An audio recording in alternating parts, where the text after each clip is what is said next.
Diplomacia TV, punto de encuentro de los personajes que marcan el ritmo internacional. El vicepresidente del Parlamento Andino, honorable parlamentario ingeniero Juan Carlos Ramírez.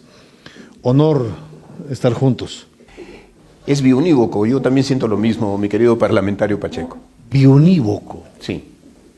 What means in Spanish biunívoco? Significa que es compartido, que es mutuo. El parlamentario Juan Carlos Ramírez siempre tiene una frase completa y paralelamente un castellano completo. ¿Dónde has aprendido, mi querido vice, tanto castellano? Bueno, no considero que sepa tanto del castellano porque hay palabras que se escapan, pero creo que se aprende como todos aprendemos, básicamente leyendo. ¿A quiénes? A todo. ¿Por ejemplo? Todo. Bueno, uno puede leer a Heidegger, ¿no es cierto? Como puede leer historia de cualquier fuente, como puede leer libros populares, ¿no? Pero vamos a ir con Heidegger. ¿Hegel? Bueno, claro. Lo que pasa es que Hegel es el padre de todos los demás en cuanto al marxismo, la dialéctica de la historia, ¿no? Pero Kant también. Lo que sucede con Kant es que es poco comprendido a pesar de que es muy simple, me explico. Es como la crítica de la razón pura.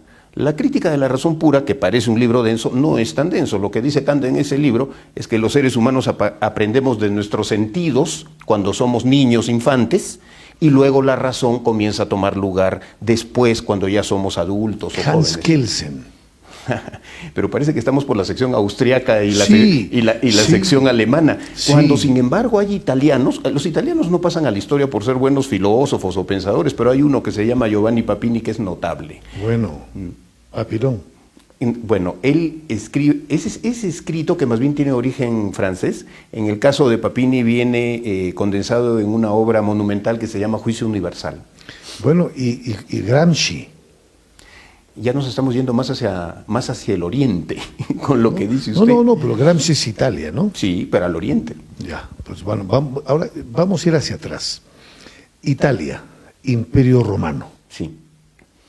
¿Qué nos ha dejado el Imperio Romano? Bueno, nos ha dejado muchas historias, muchas frases y la forma en la que se administra el poder en extensiones muy grandes, ¿no? Además, el Imperio Romano fue construido por ingenieros. La palabra ingeniero civil emana de la única ingeniería que existía en la época romana, que era la militar. Todos los acueductos, las carreteras son ingenieros militares romanos. Y no se hubiera explicado una expansión tan grande de una ciudad como Roma, ¿no?, si no hubieran tenido logística eficiente. Pero el Imperio Romano tiene dos vertientes, el Imperio Romano de Oriente y el Imperio Romano de Occidente. Claro, el primero termina en 476, el segundo en el siglo XV. Sí, sí, pero 1453. Así es, cuando ya Mehmed II entra en Constantinopla, la toma, ¿no?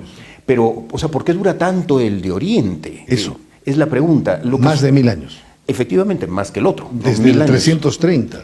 Es que yo creo que Oriente logró como que fusionarse con todos los que ellos llamaban bárbaros alrededor, mientras que la Roma clásica, la que termina en 400, digamos, 76, vandalizada. Sí, no acepta esas inclusiones y entonces se enfrenta y por lo tanto es eliminada, ¿no? Yo tengo una hipótesis. Digo lo siguiente. España llega a nosotros en 1492 con un italiano, Cristóbal Colón, y llega y luego décadas después nos conquista, después de encontrarnos, y traen el derecho romano, pero yo digo que nos traen el derecho romano de Oriente, el de Constantinopla, el de Estambul, y por tanto digo que España nos trae un derecho romano túrquico. Que en realidad más ampliamente uno diría árabe, ¿no? Porque no solamente el derecho, pero las matemáticas, la química, la alquimia, el conocimiento del planeta, la astronomía, tiene fundaciones, los números que conocemos en los cuales el progreso de la humanidad no hubiera podido darse, porque con el sistema de numeración romano jamás hubiéramos podido tener decimales o fracciones. ¿Y los persas? Por lo tanto, los persas son los que colaboran en origen trayendo de la India es el ajedrez, por ejemplo, pero también los números, los cuales los árabes transportan hacia Occidente y acaban en América, ¿no? ¿Y los chinos? Los chinos aparecen en 1421. El Renacimiento europeo no es europeo, es chino. Lo que pasa es que los chinos ya en ese momento están en su momento de expansión y todo lo que vemos de Leonardo da Vinci y del Renacimiento en Europa es básicamente un aporte chino. Bueno, ¿y por qué Mongolia conquistó China? Bueno, porque los mongoles eran un pueblo bastante más guerrero que los chinos Han.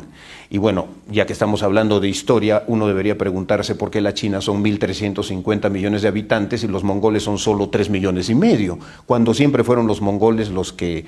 ¿Qué es lo que pasó? Pasó que en 1390 en esa guerra ganaron los chinos y bueno, hay que decirlo porque fue lo que pasó, castraron a todos los mongoles.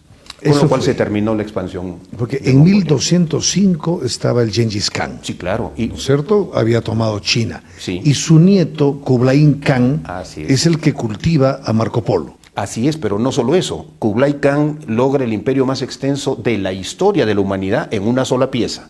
El imperio de Kublai Khan, nieto efectivamente de Gengis Khan, llega desde Kamchatka hasta casi Viena. O sea, es en una sola pieza, es el imperio más grande que ha tenido el planeta en toda su historia. Por eso la gente piensa que los italianos han inventado los tallarines. No, eso viene de Oriente. De Oriente viene casi todo, ¿no? ¿Y por qué viene de ahí? Porque son mucho más antiguos. Cuando Roma era joven, la China ya era vieja. ¿Por qué cuestiono yo tanto a los griegos y a los franceses? Porque hablan de muchos derechos, no hablan de deberes. Bueno, ese es un tema que creo que tenemos que realinear en nuestro Parlamento andino y ser incisivos e insistentes en que el ser humano tiene básicamente deberes, obligaciones y responsabilidades. Los derechos son una especie de invento posterior a la Segunda Guerra Mundial, después del baño de sangre que se tuvo ahí. Los griegos me parecen metafísicos, epistemológicos. Los griegos, eso de que yo solo sé que nada sé. Yo siempre le pregunté a Dios, ¿por qué nos has hecho esto? ¿Por qué enviaste a Confucio en Oriente y a Sócrates en Occidente? Y Dios me dijo, lee bien, porque el que nace con Confucio en el siglo V antes de Cristo es Pitágoras. Entonces Dios me responde, me dice, lee bien, Sócrates del 400, Pitágoras del 500. Entonces yo ya me tranquilicé. Me gusta Pitágoras, me gusta la armonía de Confucio. Sí, pero Pitágoras es básicamente un matemático, ¿no? O sea, su función es geómetra y matemático, y yo sí quisiera, querido parlamentario, que me dé el celular de Dios, porque a mí todavía no me contesta. Bueno, Dios, qué pena con usted. Qué pena. A mí sí, conmigo está todo el tiempo, ¿no? Y está en cada instante de nuestra vida. Vamos a hacer un ping-pong final, chiquito. Con gusto, pero solamente aclarar que yo obviamente también, y es una broma la que le acabo de hacer, porque yo sí tengo una fe como la de usted, que ocurre cuando Dios se hace perceptible al corazón. Y creo que a ambos se nos ha hecho perceptible al corazón, que es donde se vive la divinidad. No es en el cerebro es para otras cosas. Ping-pong chiquito. Adelante. Un cantante. Serrat. ¿Por qué? Bueno, porque podría haber dicho Silvio Rodríguez, ¿no? Pero eso me hubiera pintado de un color diferente. Serrat dice prácticamente lo mismo, pero de una manera más neutra. Una banda. ¿Una banda criminal o una banda... artística, musical? Una banda artística, la Sonora Matancera. Un país. El Perú. Una ciudad. Esa es una buena pregunta porque tendría que decir una que... Piura. Que no se sientan ofendidos los demás. Es un tema familiar. Un poeta. Un poeta, Hölderlin. A ver. Y Vallejo, digamos, en nuestro idioma, sin duda Vallejo, o Juan Gonzalo Rose, que para mí están al mismo nivel. Pero Hölderlin, digamos, tiene una poesía, yo diría, más universal que nuestros poetas. Vallejo para mí es un ser supremo en la poesía, sin duda. Sin duda. ¿Qué poema ¿no? de Vallejo? Los mineros. Por ejemplo, ¿qué dice? ¿Por qué? Porque lo siento mío, porque yo soy minero. ¿No? Cuando dice, por ejemplo, sus tácitos padres, unos padres tácitos que uno no los ve, y suben mirando para abajo y bajan mirando para arriba, y es exactamente como se sube y se baja en las chimeneas. Y Vallejo habla de Bizancio.